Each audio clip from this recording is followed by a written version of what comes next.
Welcome to the N1 Fitness Podcast. I'm your host, Marcus Sadu, and today we're going to be chatting about a man named Angus Barbieri. So Angus was born in Scotland in 1939, and when he was 27 years old in the 60s, he had reached 456 pounds. So he was a pretty big boy, and he knew it. So he decided that he was going to experiment with some medically supervised fasting. Now, initially, he was only going to do it short term because at the time, the medical community believed that short-term fasts were better than long-term fasts, but he wanted to continue rolling with the longer-term strategy because, quote, he adapted so well and he was eager to reach his goal weight. He only consumed vitamins, electrolytes, and zero-calorie bevies like tea, coffee, and sparkling water. And apparently, he occasionally added small amounts of milk and or sugar towards the end of the 382-day fast in his tea and coffee.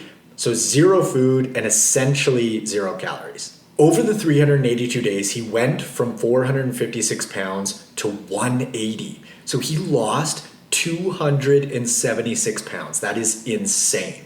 Now, why does this matter? Why am I even talking about some dude that didn't eat for over a year? We are so inundated with food 24/7 nowadays. So I wanted to share this story with you guys because we flipped the coin.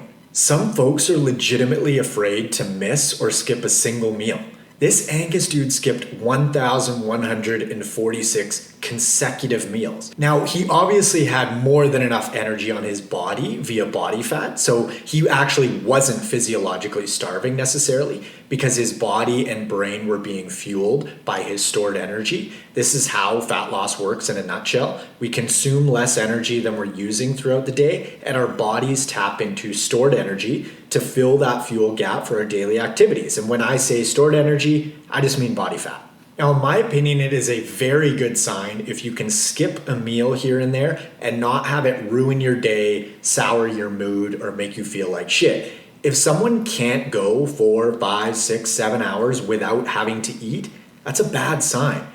It's a sign of poor blood sugar management and poor fuel access because your body should be good at tapping into its own stores of energy. If you forget your lunch one day or a work meeting runs over and you can't eat at your regularly scheduled time and it seriously throws you off, you might want to start purposefully implementing some fasting because you're so reliant on food essentially all day long that if you don't have access to it, you're screwed from a physical standpoint. It likely impacts you negatively from an emotional standpoint, and you're probably having a hard time focusing from a mental standpoint as well. Being able to go for longer periods of time without food, and I'm not even talking 24 hours, I'm talking like 6 to 8 hours. When was the last time, other than when you were sleeping, that you went 8 hours without consuming any sort of calories via food, drinks, or whatever? If you remember, how did you feel? Maybe you felt great, then keep doing what you're doing. This episode isn't necessarily for you, but if it really impacted you in a negative way, it would be highly beneficial to implement skipping a meal here and there for a few reasons. Like I mentioned, improve blood sugar management. So then this way you're not a victim to big swings in energy, the way that you feel, mental clarity, etc. And secondly, I can't even tell you how powerful it is to feel more freedom around food. And I'll give you an example. Years ago when I ate constantly, during my meals I would always be thinking about the next snack or meal or whatever I was going to eat the next time around, which would likely be in 2 to 3 hours max. When your body is managing fuel more effectively, some folks call this metabolic flexibility, there is so much more freedom around your food in general, and specifically your decisions. So let's get specific here. Let's say you're going to a work conference and it starts early in the morning and the syllabus says breakfast provided, so you don't eat beforehand. But then when you get there, there are only super high calorie, unhealthful options, and you're working on shifting your eating habits for the better, so you know that none of these options are the right fit for you. What do? Do you just eat a croissant or a bagel with cream cheese because you can't fathom the idea of skipping the meal and just having some coffee or tea? Being able to skip a meal and feel totally fine from a physical, mental, and emotional standpoint is especially important in a situation like this because you don't feel the need to just eat something even though it's a shit option. You look at what you have available and you're like, well, I thought there would be maybe some eggs, omelets, yogurt with some fruit, something like that, but there isn't, so I guess I'll just sit this one out. In the case of just skipping the meal versus feeling like you have to just get something down no matter what it is, are two completely different paradigms. The person that's able to go without food for a little longer has so much more food freedom, and I can tell you from personal experience, it's an absolute game changer. It's really empowering. Some other practical situations like flying. Airplane food sucks for the most part, so maybe you eat a solid meal beforehand or you just do a bit of fasting on travel days. That's what I typically do because it's easy and options are usually just terrible in general in airports and on planes. Or if you happen to wake up late one day or you need to wake up extra early on another day because you have an early morning commitment, it's so freeing to not feel like you have to eat something. Remember, Angus went over a year without food. You can skip a meal. You've got more than enough fuel on your body via body fat, we all do, to carry you through for a single meal.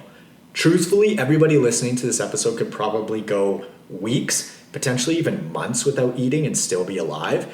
Definitely lighter, but alive. Now, of course, I'm not recommending that you go weeks or months without eating. I'm not even recommending days. I'm just saying that skipping a meal or even a couple in the big scheme of things is really nothing. No one has ever starved or become obese overnight. This takes time because if it didn't, humans wouldn't be here today. We are so much more resilient than we give ourselves credit for. So how can you implement this? How can you actually use it? You can start by simply skipping one meal per week.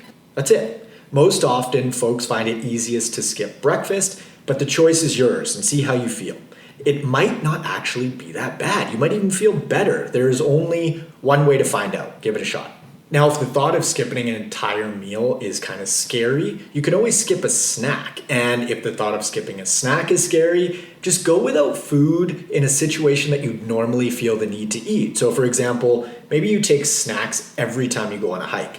Try not taking anything other than water, just one time. I think a lot of folks think that they need highly processed fruit bars and trail mix while doing activities just out of pure habit. This just isn't the case. You don't need to consume calories every time you burn them. So taking food with you on a hike, especially if it's only like an hour or two, is just not necessary. And if you think it is because your blood sugar crashes every time you do a little bit of activity without food, something is off because we are designed to be able to go periods of time without food. That's exactly why we store body fat. Body fat is literally our fuel reserve. It's like having a giant jerry can filled with gas in your trunk. You are not going to run out of energy. Now, a quick note on hunger. Hunger comes in waves. So what you'll notice is that you may feel a hunger sensation come on and then 10 minutes later it's gone. And it likely won't return for at least an hour or so. And then you might get a little hunger sensation again for 10 minutes or so. And again, it'll go away for an hour or more. Meaning, when you skip a meal, you don't just feel hungry straight through until the next time that you eat. It comes in small waves, and the longer you go without food, the larger those waves get. However, it's a gradual process. So again, if this whole concept feels a little bit daunting, start small. Start with a single meal per week or a single snack per week. And then if that goes well, try doing 2 the following week and just practice this. You can build up your tolerance, and assuming you don't make up for all the calories in the other meals that you eat throughout the week, the additional benefit is going to be some fat loss, which is great. This is exactly how I implement fasting protocols with my one-on-one nutritional coaching clients that are interested in giving it a shot. We start small and we work our way up. If you want real-world fat loss results via personalized one-on-one nutritional coaching and or workout programming with me, you can click the link in the show notes below or head over to n1fitness.com/coaching. Also, let's be friends. Follow me on Instagram at n1fitness and Facebook at Marcus Sadu.